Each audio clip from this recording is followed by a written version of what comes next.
ABP Ganga, खबर आपकी, जुबान आपकी।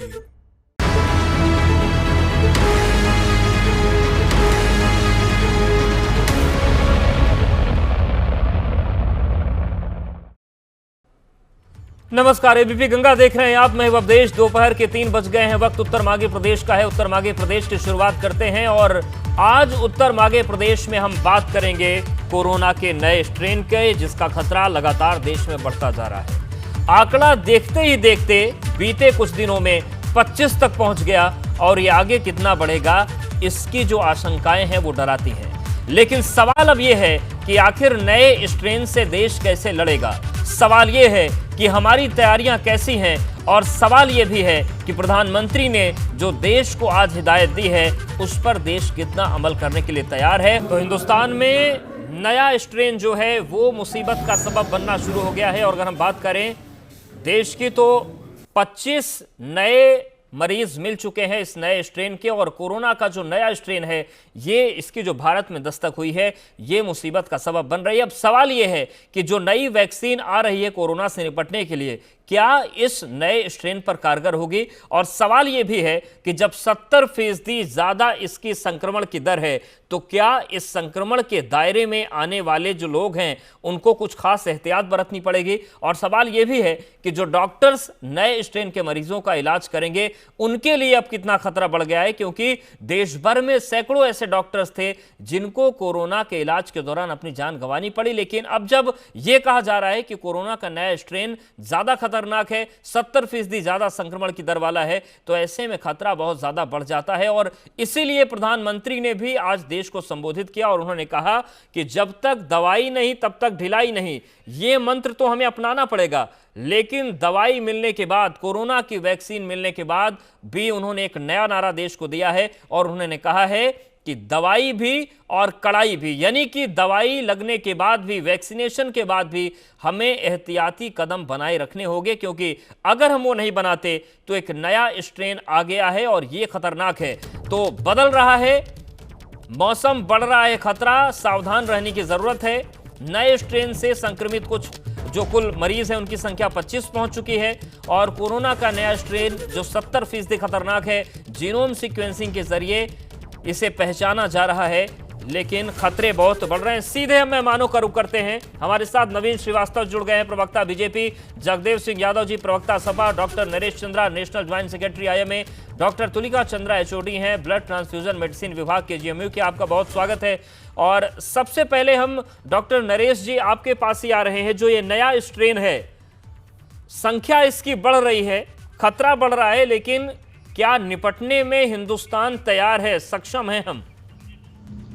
पहले तो मैं अपना नाम ठीक कर दूं। मेरा नाम डॉक्टर नरेश चावला है जी। और मैं इंडियन मेडिकल एसोसिएशन का हेडक्वार्टर्स का जॉइंट सेक्रेटरी हूं। मैं आपको पूरी जानकारी आपके व्यूअर्स को दूंगा। सबसे पहले तो ब्रिटेन में ये स्ट्रेन उन्होंने खुलासा थोड़ा लेट किया है। ये स्ट्रेन एज अर्ली एज अक्टूबर 2020 में डायग्नोज हो गया था, लेकिन जैसा भी कहिएगा, कुछ भी कहिएगा, थोड़ा लेट खुलासा हुआ है और अब तो दस्तक उसने हिंदुस्तान पे दे ही दी है।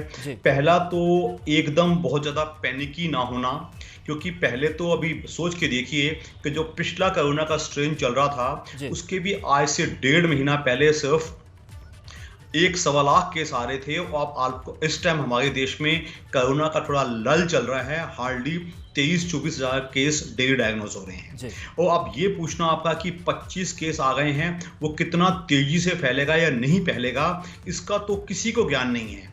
लेकिन जैसे कि हमारे प्राइम मिनिस्टर मोदी जी ने कहा, चाहे पुराना कोरोना था चाहे नया स्ट्रेन है, हमारा वैक्सीन ये पूछना कि पिछले कोरोना पे कितना कारगर होने वाली है। अभी जो नई वैक्सीन हुई है, जो ब्रिटेन ने कल ही ऐलान किया है, जो ऑक्सफोर्ड की वैक्सीन, ऑक्सफोर्ड यूनिवर्सिटी की रिसर्च है और जो कि एस्ट्राजेनेका बना रही है, और हिंदुस्तान में उसको सीरम इंस्टीट्यूट उसको मैन्युफैक्चर करेगी। पहली बात तो इस वैक्सीन का कितना असर पुराने कोरोना पे आएगा और कितना असर नए कोरोना स्ट्रेन पे आएगा, इसका किसी को भी ज्ञान नहीं है। तो हम वो बातें ना करें जिसको हमें ना पता हो। हम वो बात करेंगे जो हमारे पीएम साहब ने भी कहा है, अभी ढिलाई का समय नहीं है। बिल्कुल। मैं दिल्ली का रहने वाला एक प्रैक्टिसिंग डॉक्टर हूं। मैं यहाँ देख रहा हूं और मैं समझ सकता हूं वही हिंदुस्तान के हर कोने में, यूपी में भी हो रहा होगा।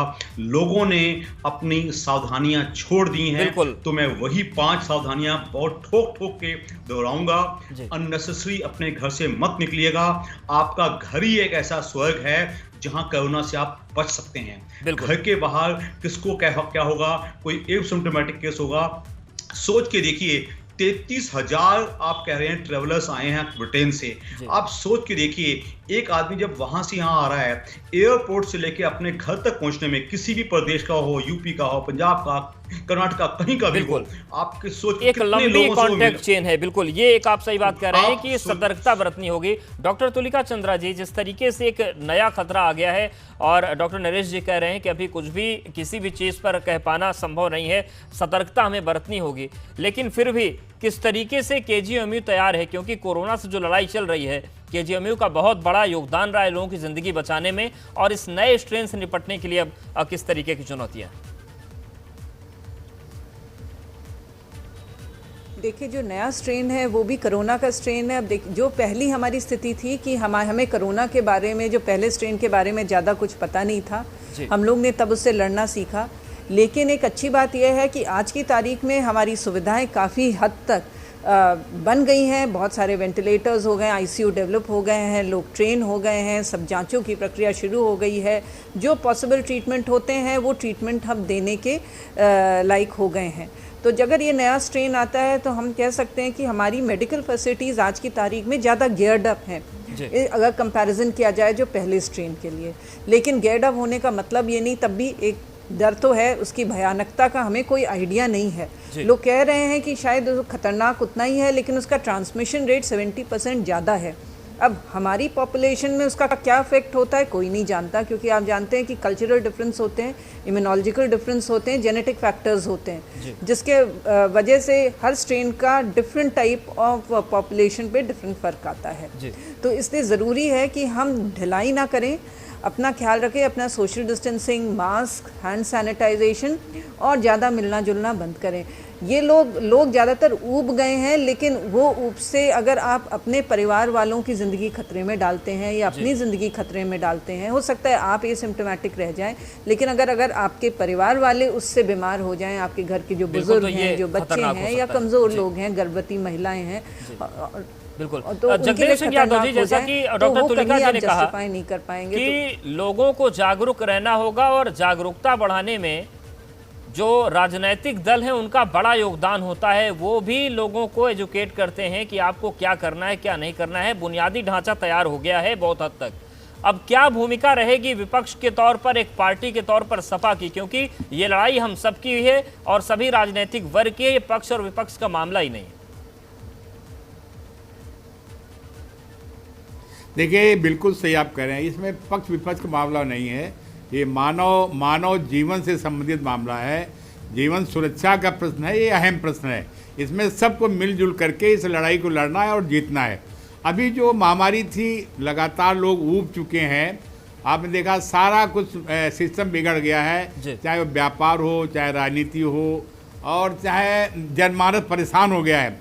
अब ये लगता था, पहले ये सुनने को था कि अब हमारी वैक्सीन आ गई है, और वैक्सीन में लोगों को ये भी बताया गया कि दोनों पे इफेक्टिव है, नए पुराने पे भी है। अभी चावला जी बता रहे शायद ये स्थिति नहीं है, लेकिन फिर भी हमें सावधान रहना पड़ेगा, और उसके लिए जितनी सतर्कता बरतनी चाहिए वो हम बरतना चाहिए, वो सब बरतेंगे। और आज जो हालात हैं पूरे देश में, वो और खुशखबरी भी लोग देते रहते हैं कि हमारा जो डेथ रेट है वो दूसरे देशों से बहुत कम है, रिकवरी रेट हमारा 95% है।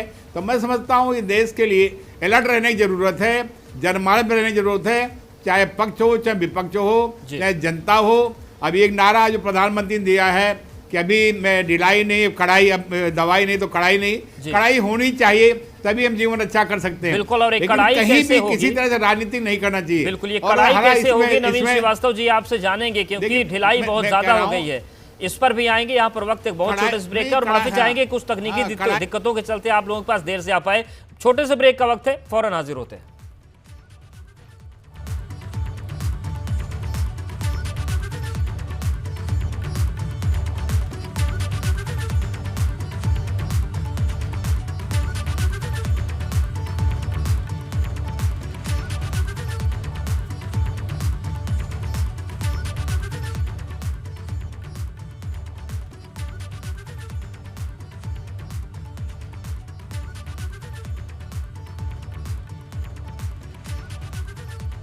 तो कोरोना का जो नया स्ट्रेन है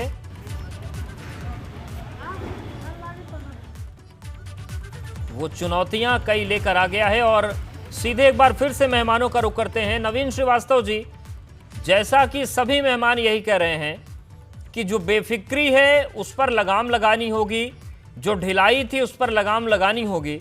ऐसे में जब नया स्ट्रेन आ गया है, मामले बढ़ रहे हैं, तो क्या आपको लगता है कि जो बड़ी बड़ी राजनीतिक रैलियां हैं उस पर भी राजनीतिक दल सोचें, जो चुनावी कैंपेन है उस पर राजनीतिक दल सोचें, जो बाजार धड़ल्ले से खुल रहे हैं उस पर भी व्यापार मंडल सोचें, और एक सख्ती फिर से आए, पूरी ना सही कुछ आए, जान बचाने की जरूरत है? अवधेश, निश्चित रूप से देखिए, आज माननीय प्रधानमंत्री जी ने एक नया नारा दिया, कड़ाई भी दवाई भी।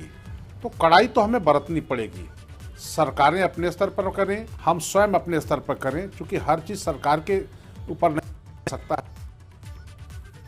होंगे, अपने लिए, अपने परिवार के लिए, अपने समाज के लिए जागरूक नहीं होंगे तो सरकार बहुत नहीं कुछ कर सकती है। सरकार अपना काम कर रही है। और जैसा अभी डॉक्टर तुलिका जी ने कहा कि जब पहला कोरोना का मामला आया और आज जब ये चर्चा हो रही है कि एक नया स्ट्रेन वायरस आया है, तो पहले से की अपेक्षा बहुत अच्छी तैयारी हुई। आप याद करिए, मार्च में जब उत्तर प्रदेश में पहला ऐसा मामला आया तो मरीज उत्तर प्रदेश में हम एडमिट नहीं कर पाए, उसे दिल्ली एडमिट करना पड़ा और जांच की भी सुविधा नहीं थी। लेकिन उत्तर प्रदेश में योगी आदित्यनाथ जी के नेतृत्व की सरकार ने जिस प्रकार से काम किया कोरोना काल में, 1.5 लाख से अधिक हमने प्रतिदिन टेस्ट किए, हमने 2 लाख बेड की व्यवस्था की। तो आज हम पहले से बेहतर तैयारी में हैं। लेकिन सारी तैयारियों के बाद हमें रोग आए ही क्यों? ठीक है, हमारी फैसिलिटीज बढ़िया है, हमारे डॉक्टर्स बढ़िया है। मैं तो अपने डॉक्टर्स को, मेडिकल स्टाफ को और कोरोना संक्रमण काल में जिसने भी अपना योगदान दिया है उनको मैं नमन करता हूं, उनको मैं वंदन करता हूं, मैं उनका अभिनंदन करता हूं, जिन्होंने अपनी प्राणों की शहादत देके भी मानवता को बचाने का काम किया। लेकिन हम एक सामान्य नागरिक के होने के नाते, जागरूक नागरिक होने के नाते, जो माननीय प्रधानमंत्री जी ने कहा है कि दवाई भी कड़ाई भी, इसका हमें पालन करना होगा। और जो एसओपी जारी की गई है सरकार द्वारा, उसका हमें पूरी तरह से पालन करना होगा, तभी इस महामारी से हम निपटने में सक्षम होंगे। वैक्सीन आने के बाद भी हमें ढिलाई नहीं करना है। माननीय प्रधानमंत्री जी का उम्मीद हम सबको है कि डॉक्टर नरेश चावला जी, जो कोरोना से पूरी लड़ाई है इसमें आयुर्वेद का बड़ा योगदान रहा, और ये तमाम चीजें कही जाती रही कि आप काढ़ा पीजिए, आप गर्म पानी पीजिए, आप गिलोय लीजिए, तमाम जो आयुर्वेदिक चीजें हैं वो लीजिए। क्या ये चीजें बनी रहें अगर आम जीवन में, तो थोड़ा सा खतरा और टलता है सोशल डिस्टेंसिंग के साथ?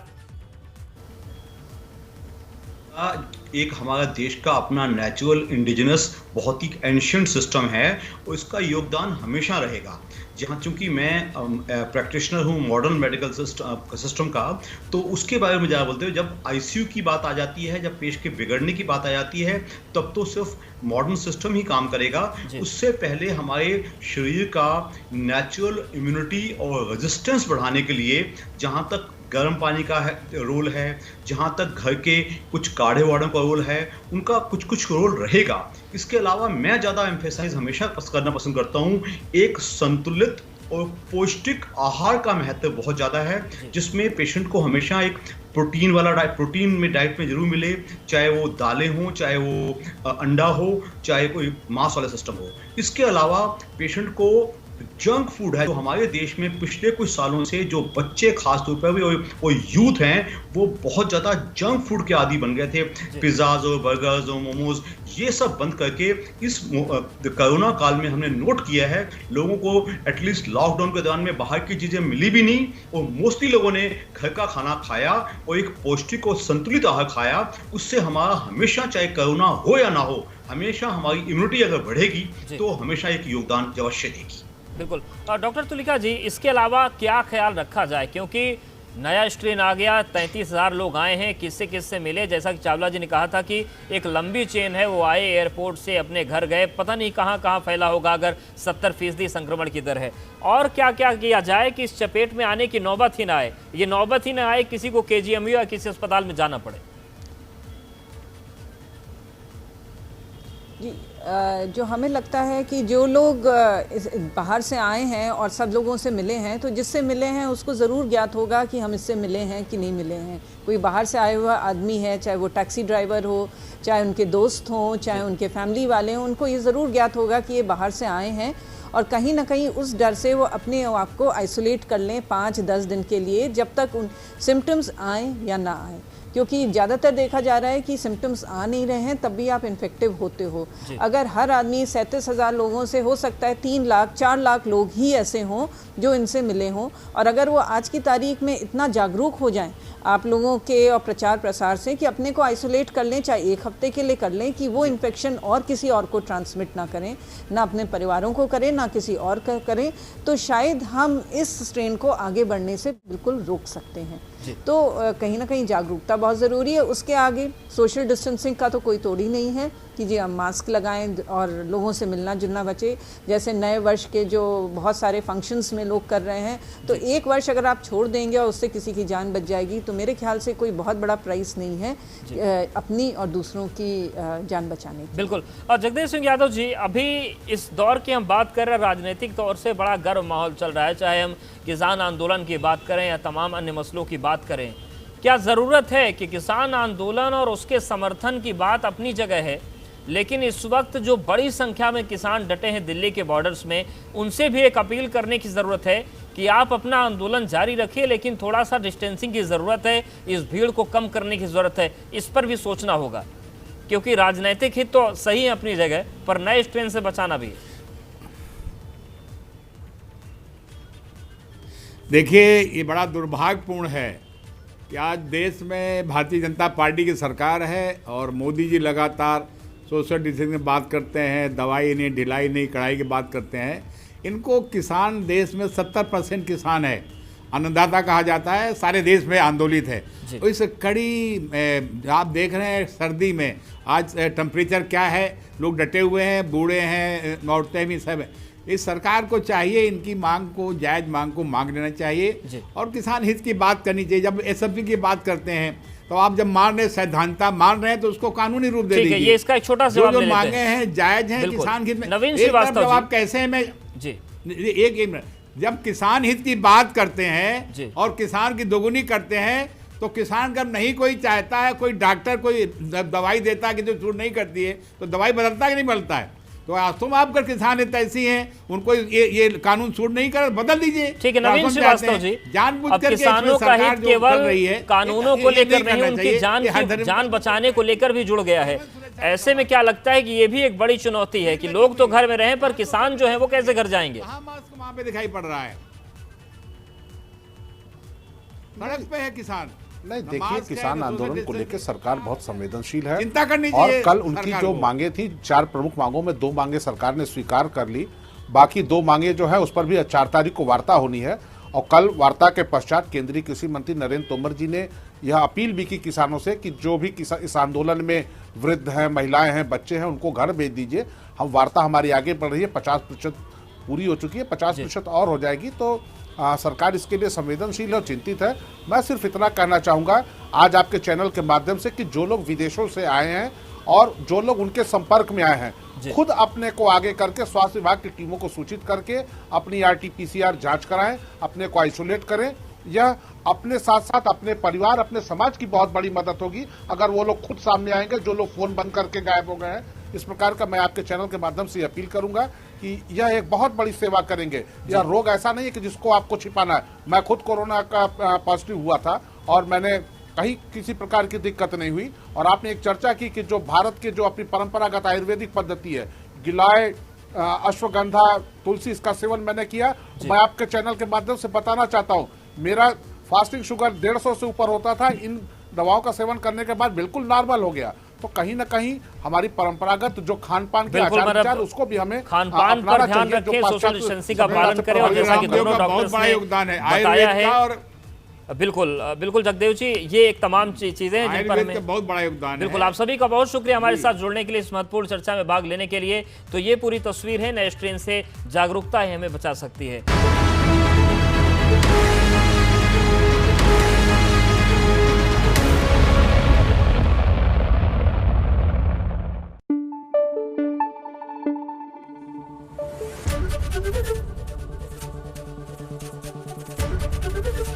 ABP गंगा, खबर आपकी, जुबान आपकी।